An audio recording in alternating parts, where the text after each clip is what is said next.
ನಾವು ಯಾವತ್ತು ಅಭ್ಯರ್ಥಿ ಅಂತ ಘೋಷಣೆ ಮಾಡಿದ್ವೋ ಆವತ್ತೇ ಗೆಲ್ತಾರೆ ಅನ್ನೋದು ಎಲ್ರಿಗೂ ಗೊತ್ತಾಗಿರೋಂಥ ವಿಷಯ. ಆದರೆ ಡಾಕ್ಟರ್ ಮಂಜುನಾಥ್ ಅವರು ಈಗಾಗಲೇ ಸುಮಾರು 60,000 ಮತಗಳ ಅಂತರದಲ್ಲಿ ಮುಂದಿದ್ದಾರೆ. 1 ಗಂಟೆ ದಾಟದ ಮೇಲೆ ಮಧ್ಯಾಹ್ನ ಬಹುಶಃ ಅದು 3 ಪಟ್ಟಾದರೂ ಆಶ್ಚರ್ಯ ಪಡೋಂಗೆ ಏನಿಲ್ಲ. ಮಧ್ಯಾಹ್ನ 1 ಗಂಟೆ ಅಂತ ಯಾಕೆ ಹೇಳ್ತೀನಿ ಅಂದರೆ,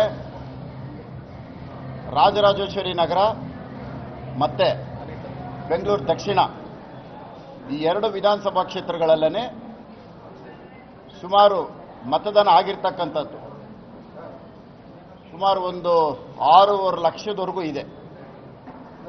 ಇಲ್ಲಿ ಹೆಚ್ಚು ನಮ್ಮ ಪಕ್ಷಕ್ಕೆ ಮತಗಳು ಬಂದಿರೋಂಥದ್ದಿದೆ. ಹಾಗಾಗಿ ಡಾಕ್ಟರ್ ಮಂಜುನಾಥ್ ಅವರ ಅಂತರನ ಗೆಲ್ಲುವಂಥದ್ದು ಈಗಲೇ ಹೇಳೋದಕ್ಕೆ ಬರಲ್ಲ. ಅದು 2 ಲಕ್ಷ ದಾಟಿದ್ರು ಆಶ್ಚರ್ಯ ಪಡಂಗಿಲ್ಲ.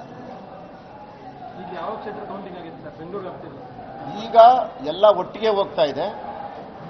ಎಲ್ಲ ಏನು 2 ಲಕ್ಷ ಮತದಾನ ಆಗಿದೆ ಆ ಕ್ಷೇತ್ರಗಳು ಸುಮಾರು 12:30 1 ಗಂಟೆ ಒಳಗೆ ಮುಗಿಯುತ್ತೆ.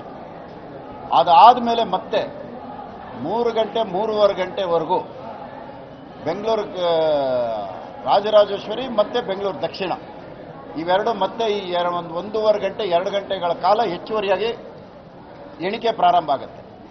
ಹಾಗಾಗಿ ಇವತ್ತು ಬೆಂಗಳೂರು ಗ್ರಾಮಾಂತರ 2 ಲಕ್ಷ ಮುಟ್ಟಬೋದ್ರೂ ಆಶ್ಚರ್ಯ ಪಡೋಂಥದ್ದು ಏನೂ ಇಲ್ಲ. ಈಗಾಗಲೇ ನಿಮಗೆ 6-7 ಸುತ್ತೇನೋ ಆಗಿದೆ. 6-7 ಸುತ್ತಾಗಿರೋದ್ರಿಂದ ಒಂದು ಬಾರಿಗೆ 15 ಸುತ್ತುಗಳು 14 ಸುತ್ತ ಮಾಡಿದ್ದಾರೆ. ಹೆಚ್ಚು ಕಮ್ಮಿ ಅರ್ಧ ಎಣಿಕೆ ಮುಗಿದಿದೆ. ಇನ್ನು ಉಳಿದಿರ್ತಕ್ಕಂಥ ಇನ್ನು ಸ್ವಲ್ಪನೇ. ಅದಾದ ಮೇಲೆ ಮತ್ತೆ ನಮ್ಮದು ಪ್ರಾರಂಭ ಆಗುತ್ತೆ. ಹಾಗಾಗಿ ಇದು ನಾವು ನಿರೀಕ್ಷೆ ಮಾಡಿದ್ದಕ್ಕಿಂತ ಹೆಚ್ಚು ಅಂತರದಲ್ಲಿ ಡಾಕ್ಟರ್ ಮಂಜುನಾಥ್ ಅವರು ಗೆಲ್ತಾರೆ.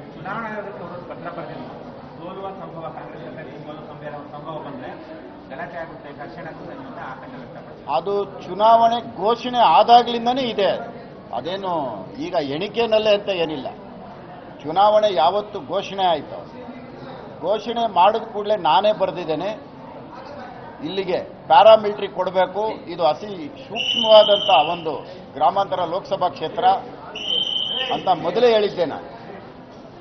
ಈಗ ಅದೆಲ್ಲ ನಿಜ ಆಗ್ತಾ ಇದೆ. ಅಲ್ಲ, ಮಾಡಲೇಬೇಕು. ತಮಗೆ ಗೊತ್ತಿರಲಿ, ನಾನು ಚುನಾವಣೆ ಘೋಷಣೆ ಆದಾಗ ನಾನೇ ಪತ್ರ ಬರೆದಿದ್ದೆ. ಇಲ್ಲಿ ಅತಿ ಸೂಕ್ಷ್ಮವಾದ ಕ್ಷೇತ್ರ ಇದು, ಪ್ಯಾರಾಮಿಲಿಟರಿ ಕೊಡಿ ಅಂತ ನಾನೇ ಬರೆದಿದ್ದೆ.